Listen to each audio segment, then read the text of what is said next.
Sahabat intelijen, semua kita pasti menaruh uang di dalam dompet. Yang berbeda hanyalah jumlahnya. Ada yang ala kadarnya, ada juga yang terbiasa menaruh uang di dompet dalam jumlah yang cukup besar. Pertanyaannya, berapa banyak uang tunai yang sebaiknya kita taruh di dalam dompet? Apakah memang sebaiknya hanya menaruh sedikit uang di dompet? Atau malah lebih keren kalau berdompet tebal? Mana yang benar dari kedua mazhab tersebut? Katakanlah Anda lebih suka menaruh uang dalam jumlah terbatas di dompet. Tapi di sisi lain, berapa sering Anda ke ATM untuk mengisi kembali dompet Anda? Atau bagaimana perilaku Anda terhadap penggunaan kartu kredit? Jangan-jangan yang terjadi adalah meminimalisir penggunaan uang tunai di dompet, namun karena gemar menggunakan kartu kredit.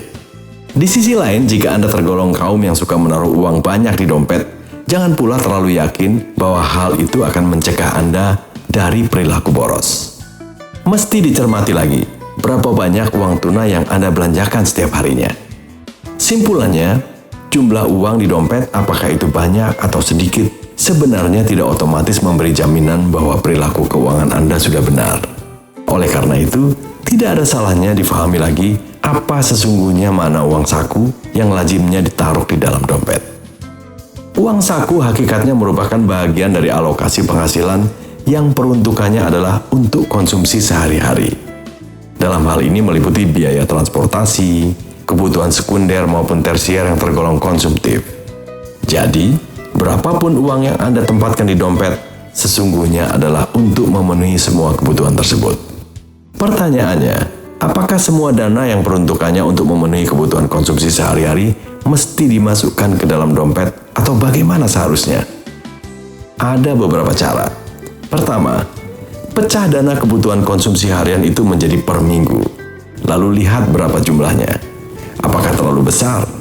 Jika iya, maka Anda bisa membaginya lagi untuk kebutuhan per setengah minggu. Nah, dana yang untuk 3 hari itulah yang Anda masukkan dompet. Itu pun dengan catatan bahwa seluruh pengeluaran Anda dilakukan secara tunai. Apa manfaat menggunakan pendekatan semacam ini? Anda akan terhindar dari kekurangan uang secara tiba-tiba karena di dompet Anda tersedia uang yang cukup untuk membiayai konsumsi selama 3 hari. Dengan kata lain, Anda menggunakan prinsip 1-3 atau sekali menaruh uang di dompet, maka peruntukannya adalah untuk 3 hari. Kerugiannya, jika Anda tidak disiplin, maka formula 1-3 itu dalam realitasnya bisa saja menjadi 1-1 atau 1-2. Tergantung sejauh mana Anda mampu menahan diri untuk tidak berkonsumsi terhadap hal-hal yang tidak direncanakan.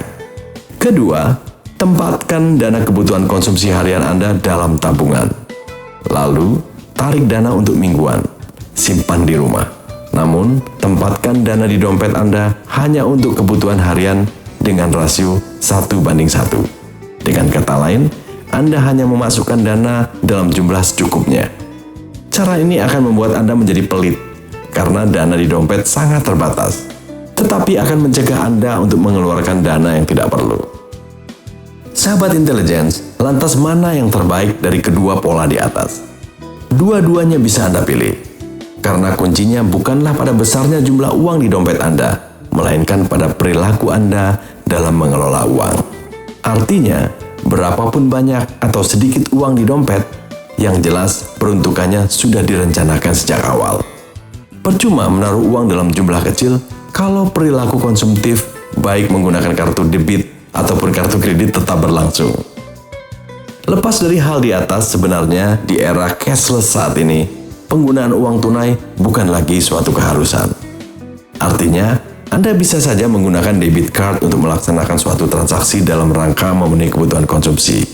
Namun, menggunakan debit card yang di dalamnya terhadap uang dalam jumlah besar juga akan menimbulkan kerisauan tersendiri. Misalnya dompet Anda hilang, maka debit card yang notabene merupakan kartu tabungan tersebut juga ikut raib.